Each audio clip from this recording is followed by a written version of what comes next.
What if I told you that in 1941, Henry Ford built a car 10 times stronger than steel that could run on farm fuel? Or that scientists discovered bacteria that can eat plastic in weeks instead of 450 years? These are not conspiracy theories. These are real discoveries that were systematically buried.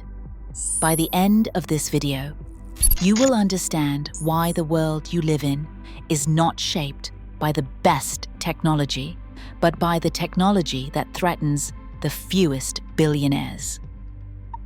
In 1941, Henry Ford took a sledgehammer and slammed it into his newest car. The body did not dent because it was made from hemp plastic, 10 times stronger than steel and 1,000 pounds lighter. Ford envisioned a future where cars were grown on farms, not mined from the earth. The fuel was hemp ethanol. The body was hemp plastic. The interior was hemp fiber. But in 1937, the Marijuana Tax Act killed hemp cultivation in America. DuPont had just invested millions in synthetic plastics and nylon. If hemp became standard, their empire would collapse. Andrew Mellon, DuPont's director, was Secretary of the Treasury. His niece was married to Harry Anslinger, head of the Federal Bureau of Narcotics. Suddenly, a massive propaganda campaign made no distinction between industrial hemp and marijuana. Hemp cultivation became economically impossible. Ford's car was dismantled. DuPont's synthetic materials faced no competition. And we got 80 years of plastic pollution instead. Number 9. The eternal light bulb. There is a light bulb in Livermore, California, that has been burning for over 120 years. It proves something the industry does not want you to know. Light bulbs can last forever.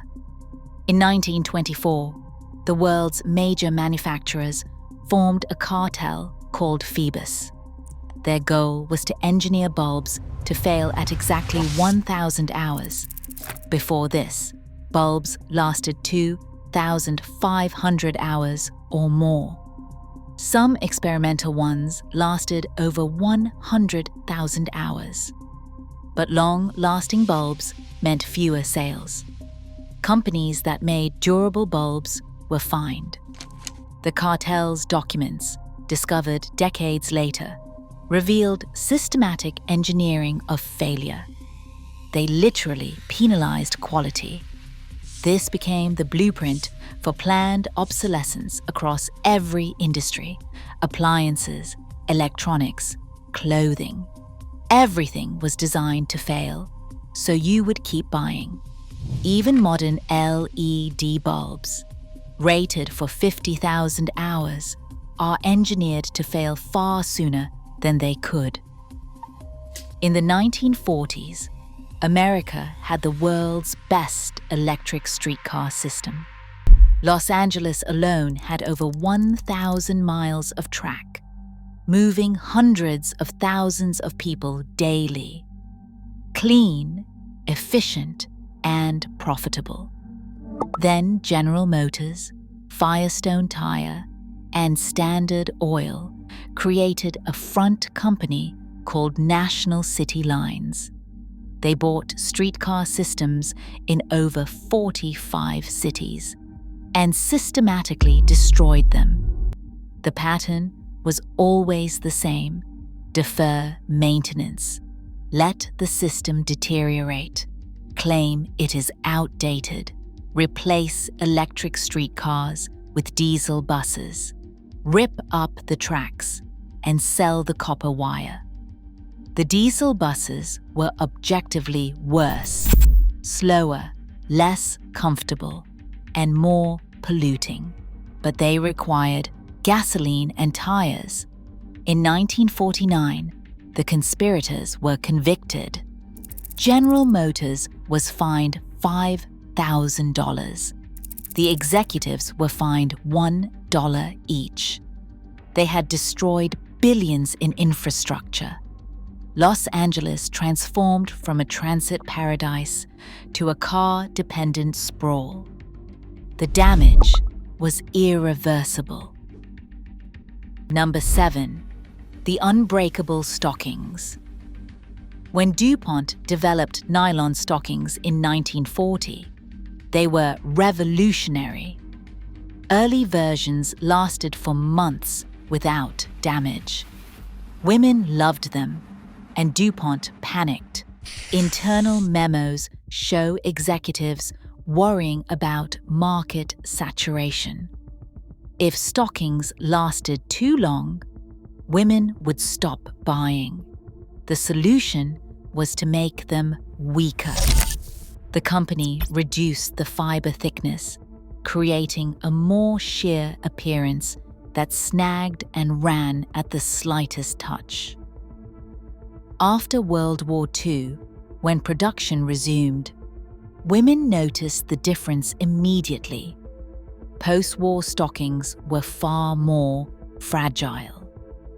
But DuPont controlled the market. Their advertising campaigns normalized fragility, teaching women that runs were inevitable. Modern athletic wear proves synthetic fibers can last for years. Stockings remain fragile, not because they have to be, but because that is more profitable. In the 1970s, researchers developed closed-loop farming systems, livestock waste-powered biogas digesters. That output became fertilizer. Food waste fed animals. Water was recycled through aquaponics. These farms could produce food, energy, and fertilizer with almost zero waste and minimal external inputs. For Monsanto and Cargill, this was an existential threat. If farms became self-sufficient, who would buy their fertilizers, pesticides, and feed? The response was regulatory capture. Food safety laws prohibited feeding processed food waste to animals. Environmental regulations required expensive permits for biogas systems. Zoning laws separated different types of agriculture. The cumulative effect made integrated farming nearly impossible to operate legally. Meanwhile, industrial agriculture faced fewer barriers. The system that could have freed farmers was regulated out of existence. In the 1930s, Royal Rife developed a microscope that used light frequencies, and he claimed it could observe viruses at impossible magnifications. More controversially, he said electromagnetic frequencies could destroy pathogens without harming human tissue. In 1934, a USC clinical study on terminal cancer patients reported 14 of 16 cured. Then everything collapsed. Rife's lab was vandalized. Equipment was destroyed. Research was buried. Scientists who had supported him suddenly distanced themselves. Morris Fishbein, head of the AMA, allegedly tried to buy Rife's technology. When Rife refused, Fishbein worked to systematically destroy his reputation. Whether the device actually worked remains controversial. Destroying lab equipment is not normal scientific skepticism. If Rife's frequency treatments had worked, they would have fundamentally threatened the pharmaceutical industry. His work was never properly evaluated, just erased. Number 4. The bacteria that eat plastic. In 2016, Japanese researchers discovered bacteria that had evolved to eat PET plastic. They could break down bottles in just 6 weeks, when those bottles normally take 450 years to decompose. Through genetic engineering, they created improved versions that worked even faster. This was revolutionary. the world produces 380 million tons of plastic annually. A biological solution could transform waste management. Then development mysteriously stalled. Funding dried up. Grant applications were rejected. Corporate partnerships fell through. The recycling industry has billions invested in infrastructure that would become obsolete.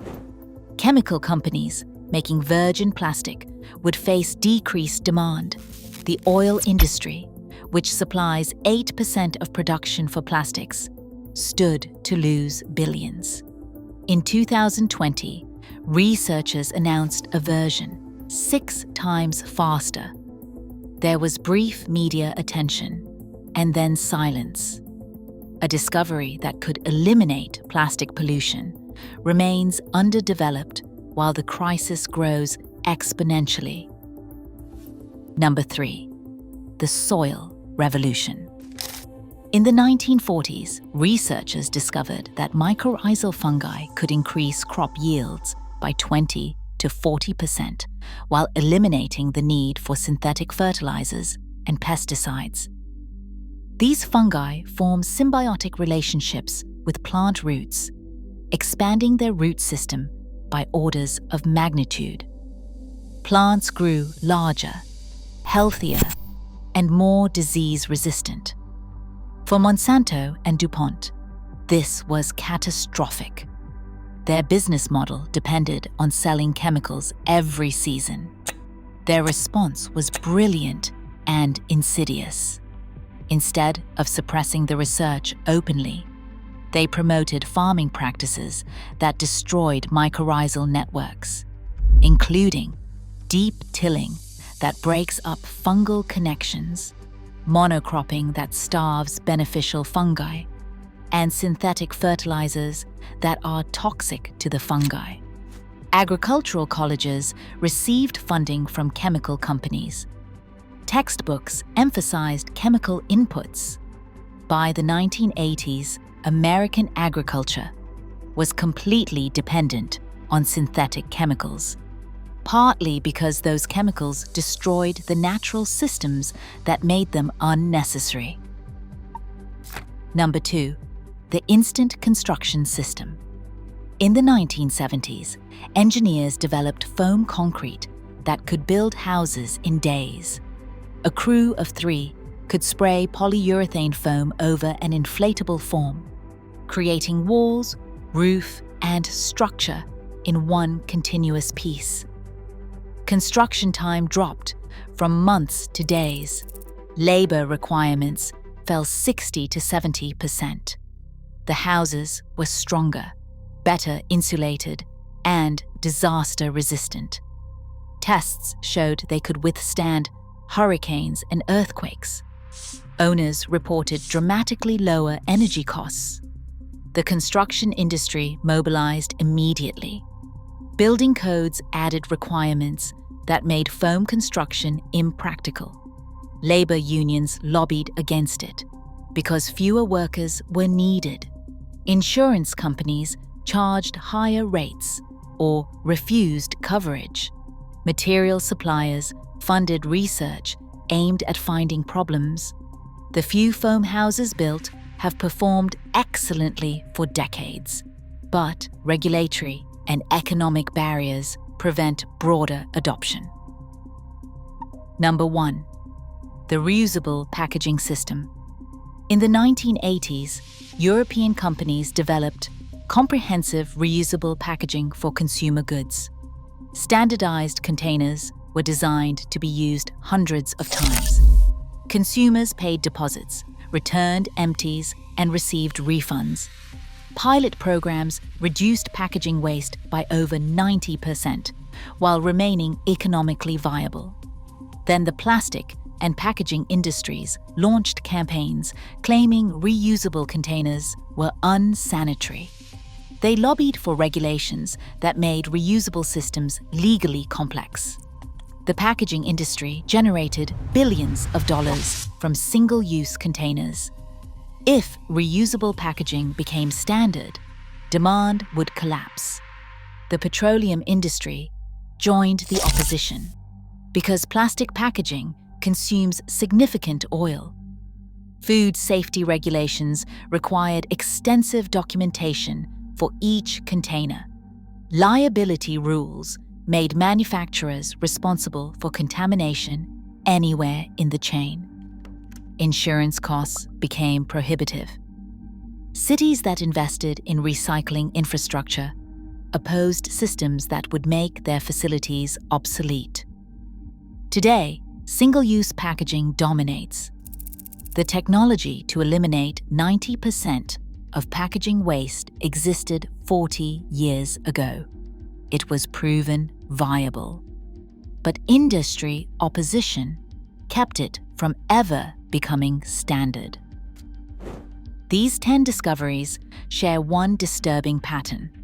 Each posed a threat to powerful industries, and each was systematically suppressed through buyouts, regulations, propaganda, or destruction. Consider the world we could live in. Houses built in days, farms operating without chemicals, plastic waste eliminated, efficient electric transit, products designed to last, and packaging reused hundreds of times. The suppression has cost humanity trillions in wasted resources and uncounted environmental damage. We do not live in a world shaped by the best technology. We live in one shaped by the technology that threatens the fewest powerful interests. How many discoveries are being suppressed? Right now, how many innovations that could address climate change, pollution, and disease are locked away because they threaten the wrong industries? The real battle is not in laboratories. It is in regulatory agencies and legislatures where industries use power to ensure threatening technologies never reach the people who need them. If this opened your eyes, hit that subscribe button.